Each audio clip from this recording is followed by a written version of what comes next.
Hi and welcome to Beyond the Lines. My name is Sarah, I'm the artist by Pinselgeschichten, and today I'm working on the second part of column MacKenzie's page in the Outlander coloring book. I'm using Neocolor 2 for the background. Last week I had the midground and foreground colored. Today I'm taking care of all of this here with the Neo colors, and I'm going to talk to you about how I choose my colors, what I do for shading, because I don't want to touch that part again. It's pretty much done. And I'm telling you a few things that I do and why I do them in order for the foreground and midground to stand out, which I'm gonna work on next week in hopefully the final video for this tiny series for this painting. I'm very sorry there was music disturbance while I filmed. I'm gonna get super annoyed, so I'm sorry if I lose my temper. But I also hope that I'm able to edit everything accordingly to YouTube guidelines in post-production, so I hope I'm able to manage. I hope you enjoyed the videos anyway. So let's get started. Second installment of this video series for column MacKenzie. I do have my Neo colors next to me. These are the charts that I choose my colors from. And I want to work on the background today. So what I thought I'd do is, excuse me, realizing that something was missing from last week. That's the first thing that I do. So I'm going to quickly grab a Copic marker. They are next to me because actually I'm filming the videos back to back to back. So last week I worked with Copic markers, and there's a candle holder up here. At least I think that's what it is. So it gets a little gray marker. Did I forget anything else last week? Or just like half an hour ago? I don't think so. So I'm gonna put the marker aside. It's gonna be on the blog post for today. Now, let's really move on to the Caran d'Ache Neo colors. And I wanna start... Ah, gosh, sorry guys, I'm getting called again like last week. I hope I get this video published. If there's a copyright strike, I'm gonna let my neighbors pay. It's really, really loud here. It's Sunday at noon. Kids are sleeping, and one of my neighbors thinks it's totally cool to blare super, super loud music, which is very annoying because copyright strikes on YouTube. It's wonderful if you can't really work. Anyways, let's make the best of it. I'm starting with the yellow for the cage and the cords on the curtain. So I'm taking very light colors for one to keep the color scheme that I used here on these cages, but also since this is the background, I want this to be a little more fuzzy, a little lighter. So I don't want to use super detailed dark colors. So I'm just going around the background here.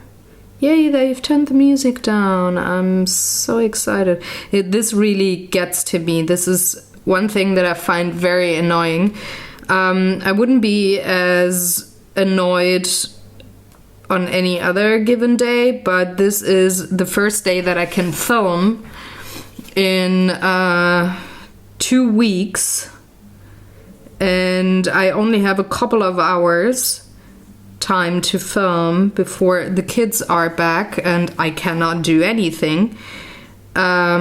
So having really, really loud music blasted in these few hours that I have is just super annoying. I might be a little unforgiving in that part, but when you gotta work, right? And I don't want to deal with copyright issues on YouTube, because I'm no fan of that.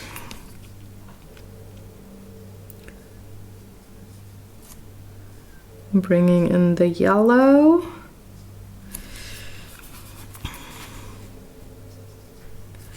I think I want to go with a rather light tone for the curtains. Usually I have like green or purples because it just fits the era, I think. But I do want to go a little lighter today because I do have that light yellow here on the bird cage. And I don't want to have too much trouble when it comes to coloring in between those metal rods of the bird cage. So I'm gonna cheat a tiny little bit and go for maybe cream colored curtains,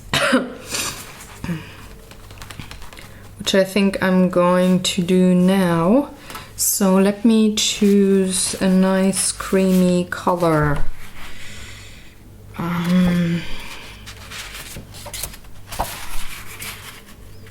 Do I have something else? I could go for beige. I really like that.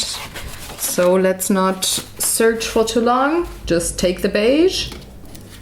Because it could be that there's going to be music again and then I cannot talk, but have to cut my own music over it. So I need to put my crayons somewhere where I can remember that I use them.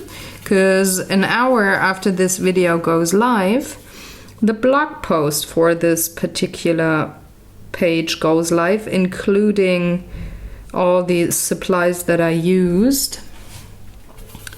So I gotta remember which ones I actually used. So I'm going just over the complete curtain, not taking care of the pattern that is printed on it.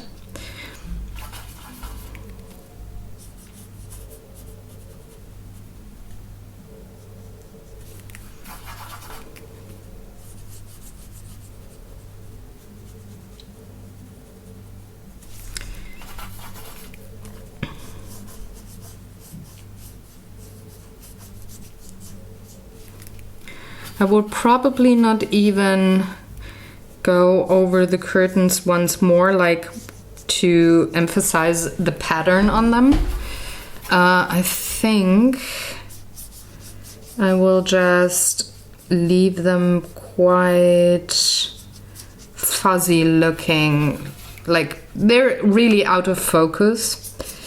Column is the focal point, so up here. And I'm thinking his room is big enough for the details to not be as visible from where I think Claire is standing.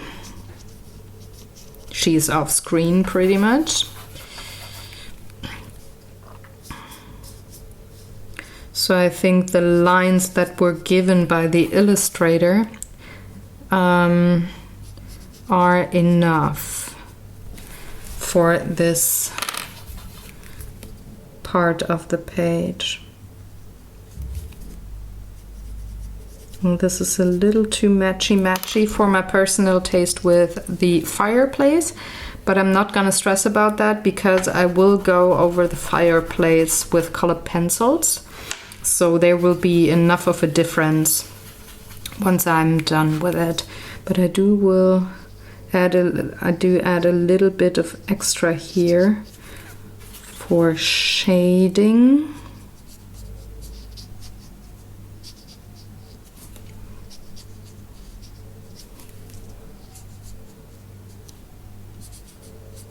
Just on these folds.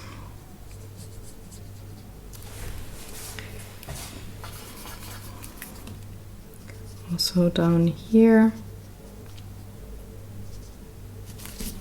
Maybe I go over it with a tiny little bit of colored pencil. I'm not sure yet. So where is... I think that is supposed to be more curtain. I'm just gonna make it more curtain now.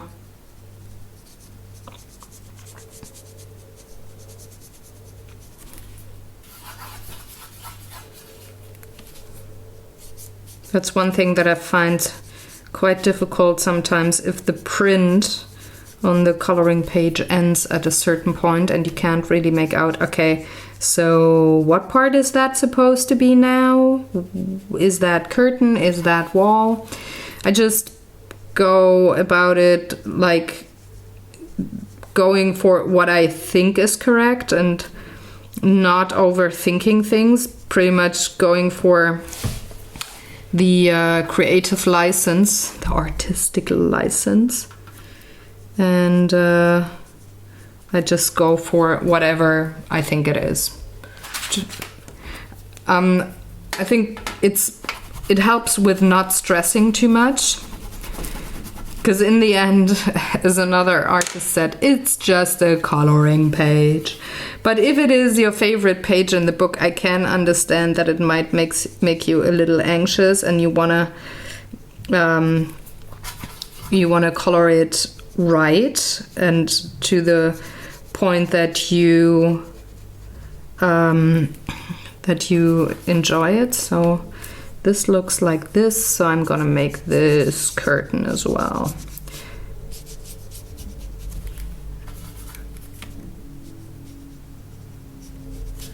Going over the cage here as well, because the curtain is visible behind those metal rods.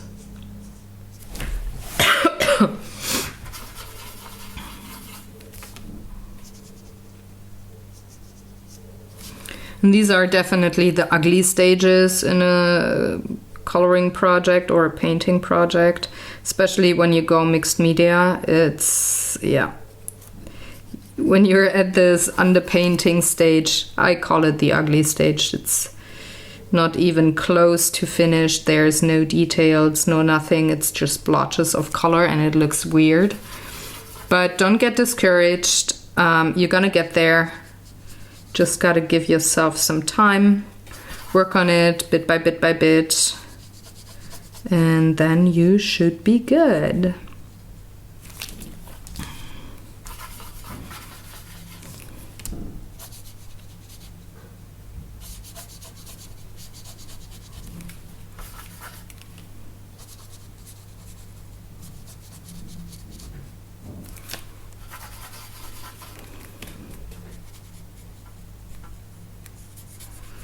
I'm having quite a couple of warm tones in my page, so I need to cool things down.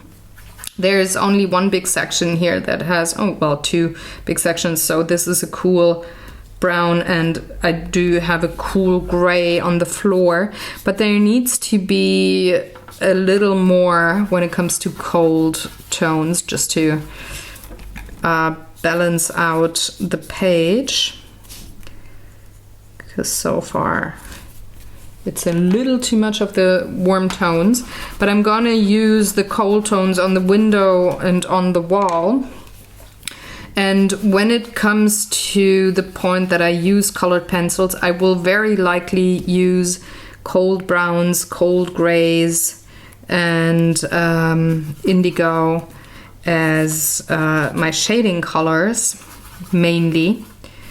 So there will be a little more of a cooler tint coming to the page later on, so don't be confused on while it might look like I'm not keeping my usual way of coloring or of doing artwork when it comes to color scheme. Don't worry, I do. It's just in different kinds of stages. So going between those metal rods, putting down a little bit of the beige. Not being too particular for the background, just really going over things.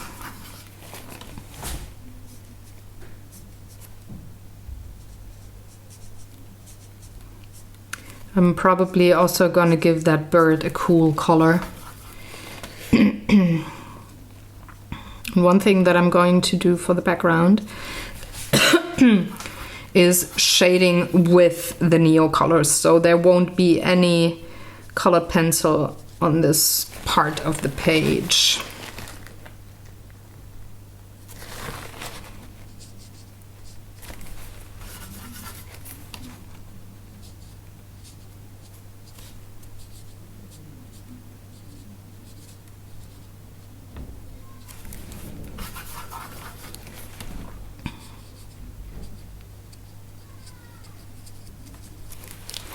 Need a little more of the crayon.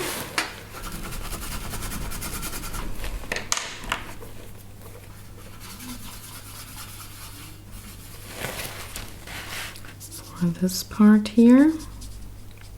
I'm keeping a little white space because I'm gonna go in with the yellow in a minute and extend the cord to both sides.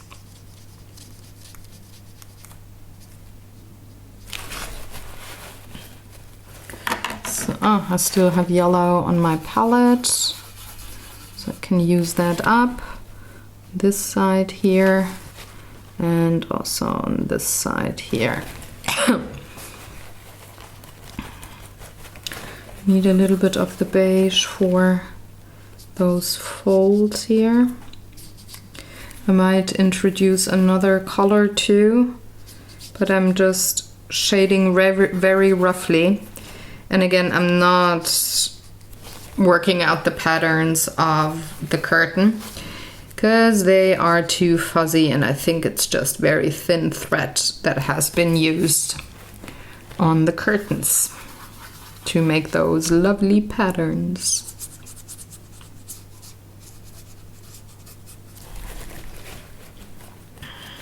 Okay, I'm gonna let that dry. I'm using a cold tone,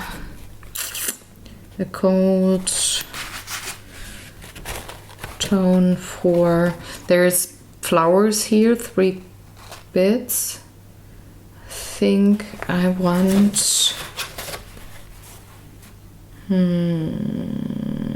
I think I don't know what I want, so I'm going forward and move on to the wall, and I'm going to take a rather dark color, so the Payne's Gray is my choice. That's the one. It has a coolish tint. It has quite a bit of a blue in there, so that fits perfectly with what I said I wanted to do earlier. That's a little bit too much water, but it's gonna dry up.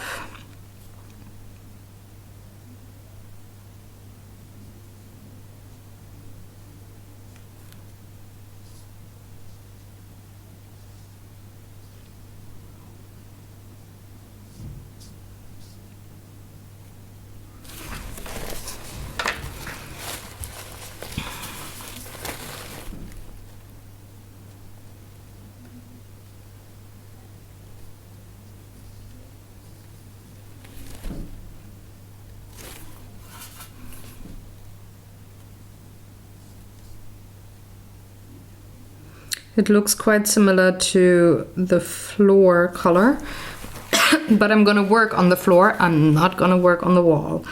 So there's gonna be a difference visible once I'm done with putting in details. Like I said in the last video, if you're a new colorist, it could be a little intimidating to be at this stage and feeling like you're losing detail and contrast, but don't worry, you can you can always manage.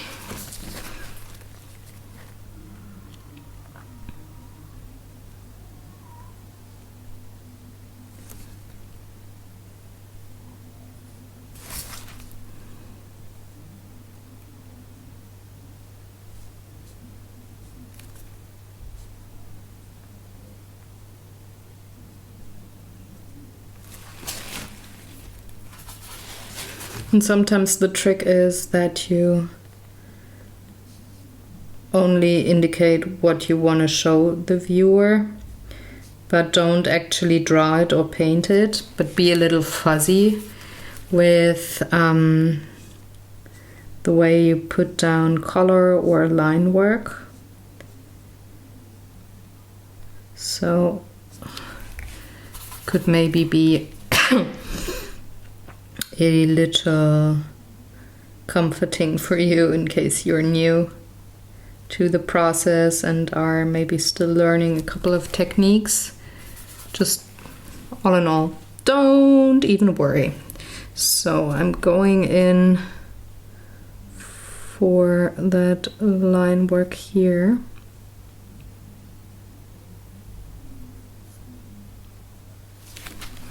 But I have to turn my page just to be comfortable. And that's something that is very, very important, I think, when you work. And I say it over and over again. I know I sound like a broken record, but it is very important. Turn your page, turn your artwork when you're working. Be comfortable with your hand, because you're probably gonna sit on that piece for a long, long time, and you could really strain your wrist and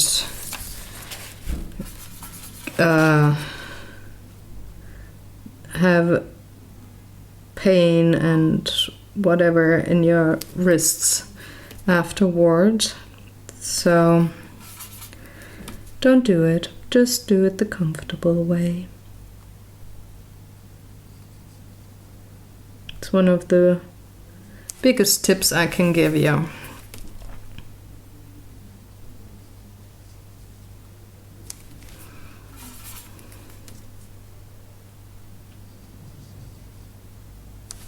Okay. Now I want a cool green. Where's my... Oh, there it is. Lost my second paper there for a minute. I want a cool green for the plants, but I don't want to go too blue when it comes to the tint. So these are very blue colors. I don't want that. I'm thinking the chromium oxide green could work really well. It is like a warm green, but really far away. So it has a warm-ish tint, but, oh, wrong tray. But it's actually not really a warm green. Up close, when you add maybe like a pine green or something to it when you're shading, it definitely leans toward the warmer part of the spectrum. But if you go rather fussy, like I am about to, it could look rather cool. Because I'm not gonna do anything about those leaves here. I'm just gonna color the trees. I'm gonna add a little blue in a second, don't worry. But I want to have those rather light greens. They're, when you stand up close to those trees, they're a warm green. But you're not standing close to them, so they're supposed to look a little cooler. And I think chromium oxide green is a wonderful shade of green to accomplish that.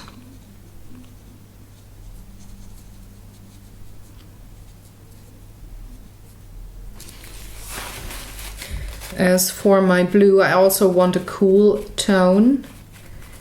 I think I'm going for light cobalt blue, because it's a little cooler in the tint than the light blue.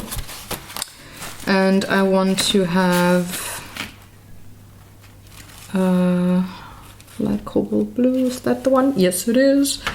I want to have a very light sky back there. It's one of my go-to sky colors, that particular crayon, especially when the sky's in the background. See, it's very subtle. It's really very light, but it cools down the page quite a bit.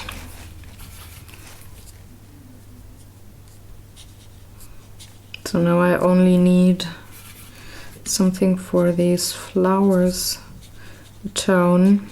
I'm thinking a pink, and I do have a couple of cool pinks, but they're way too bright. Want a rather soft one, so I haven't decided yet. I actually, color-wise, I want either the purple violet or the purple. They're really more like a hot pink. They're really nice and cool in their tint, but they might be a little too loud for, or a little too oomph for that particular part. So maybe I'm taking periwinkle blue. That would be this one here.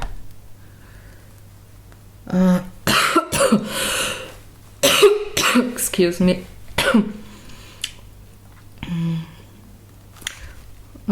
Yeah, I think it's gonna be the periwinkle. It's closest to what I want to achieve. Or the other blues and purples and pinks are a little too bright for me. I want something of a softer color, because again, this is the background. So I don't want this to stand out, but I'm going to use the same color again on one of the books here.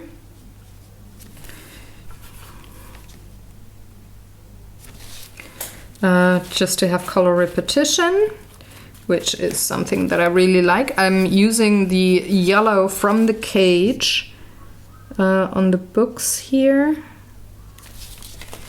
And I'm using, need a few brown tones, maybe one or two for the remaining books. I definitely want raw sienna.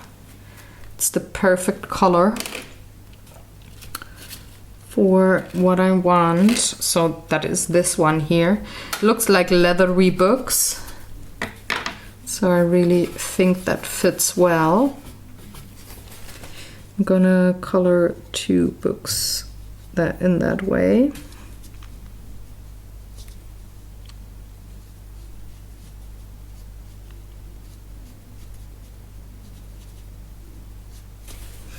And the third one, I want to have a little more of a darker brown.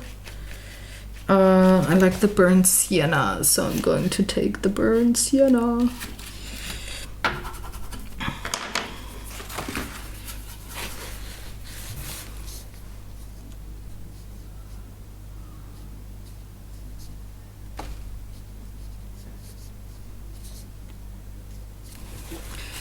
And those apples, I'm gonna take a golden ochre because I think they're apples. I'm just gonna make them apples now. Just gonna color those with a little bit of the raw sienna.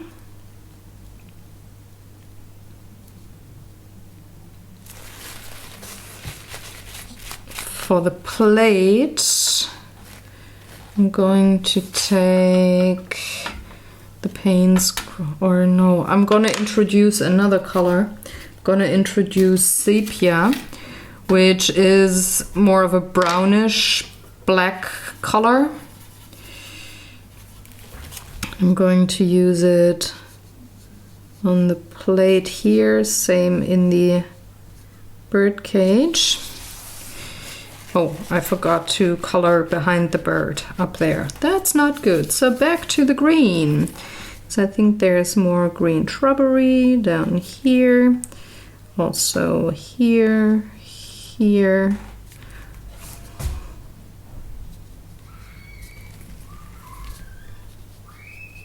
Goes a little bit like this maybe. And the rest is light blue, so I'm going back to the light blue.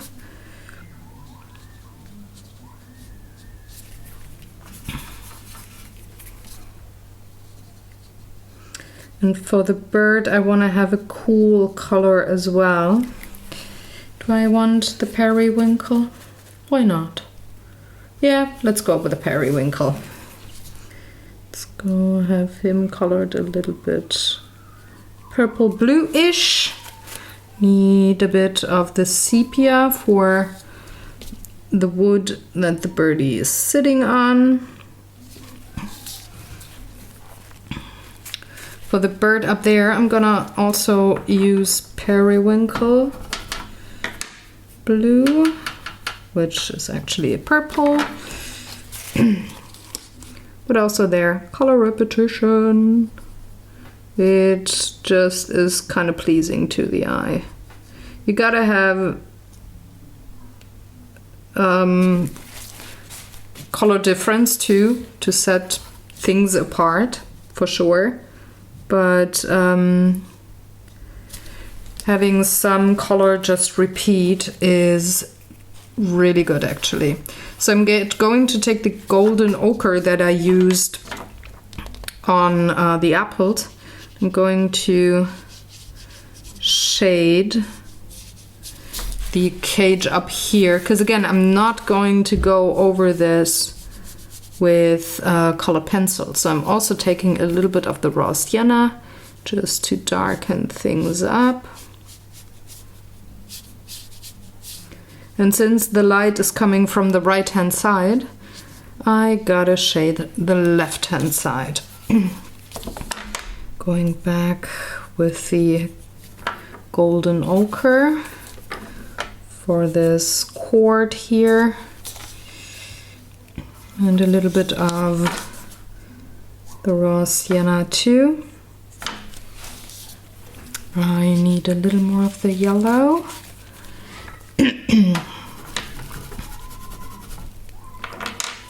Just to intensify that yellow here on the cage. And I want a little bit of sepia for what I think to be the feeding tray for this bird. I'm also going to introduce the sepia onto the curtains, but before I do so, let me color that cord over here, again using the raw sienna and the golden ochre.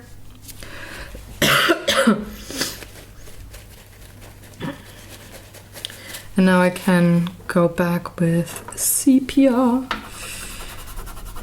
going onto the folds of the curtains, shading there quite a bit.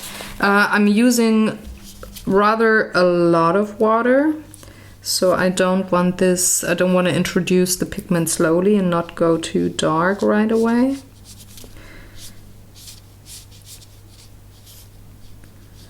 So I'm adding quite a bit of water there.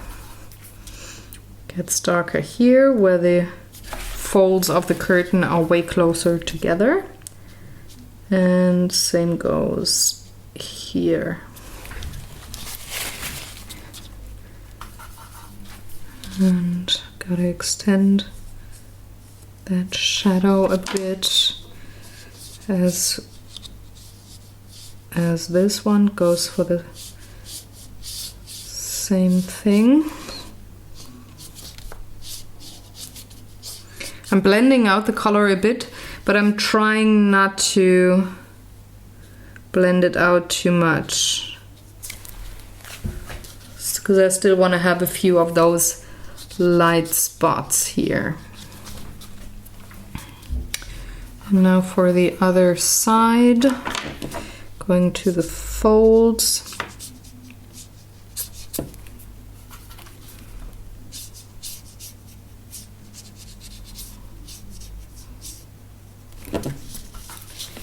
Adding a little bit of the darker tone here, just to break things up a bit.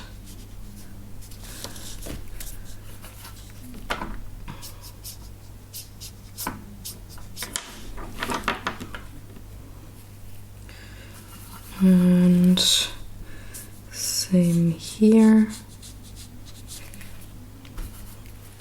Darkening up that one stripe back there.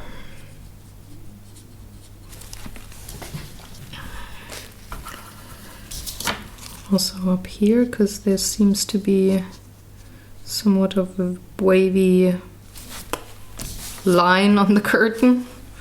I don't know what it's called. I don't know if I'm correct seeing it. But it is what it is in my picture. Because as Dee Dee always says, you're the boss of your coloring book. And she's totally right with it. So, there we go. That is that. I got the bird, I got the other bird. Is anything from the background missing? Let me have a final check. Yeah, I need to darken up the walls a tiny bit. So I'm taking black, grayish black to be exact. Just taking very little. Just adding a few tiny details here and there. Just make it look like this is like a wall having a little pattern, because back in the day there was no drywall. It wasn't as smooth as it is today. So there's different kinds of stones in here. It gets a little uneven with the pattern. But I think that's totally fine. It gives a little interest. Not too much squiggly work though, just a bit. It should blend in rather smoothly.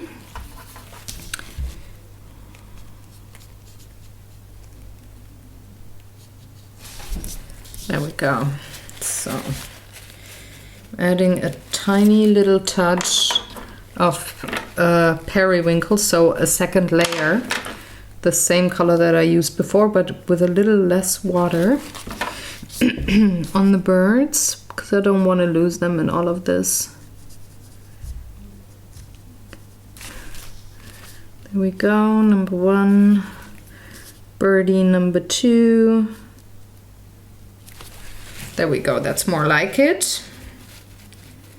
And that would actually be the part of the background. Let me quickly check if I need to add anything else, if I want something more, but I don't think so. So this is a rather short video part for this coloring page, but you know, you don't always have to go for 5 hours when you're coloring. At least I don't. And I'm going to let this dry now, and then I'm going to come back next week with colored pencil and hopefully finish off this page. Next week's gonna be a little longer, probably, because colored pencil is a slower medium and it just takes a little more time to do things. But this is the complete underpainting slash part of the final coloring process part thing. Yes, that's a technical term, guys. It's a totally technical term. I thank you very much for watching. Again, if you have any questions or comments, please leave them in the comment section below. I will get back to you as quickly as I can. And I thank you very much for watching. If you're new to the channel and you want to see more, please hit the subscribe button. and click the bell so that you're notified whenever I release a new video. And if you liked this video and are already subscribed or don't want to subscribe, just hit the like button because that tells me that you liked the video. I'm going to see you next week. The blog post will be up in a couple of minutes, like in case you watch this just as it got released. The link is in the description box below, and you can always find the direct links on my Facebook page. All the social medias is down there, so you can connect with me on those other platforms. Take good care, have fun, and I'm gonna see you next week. Bye!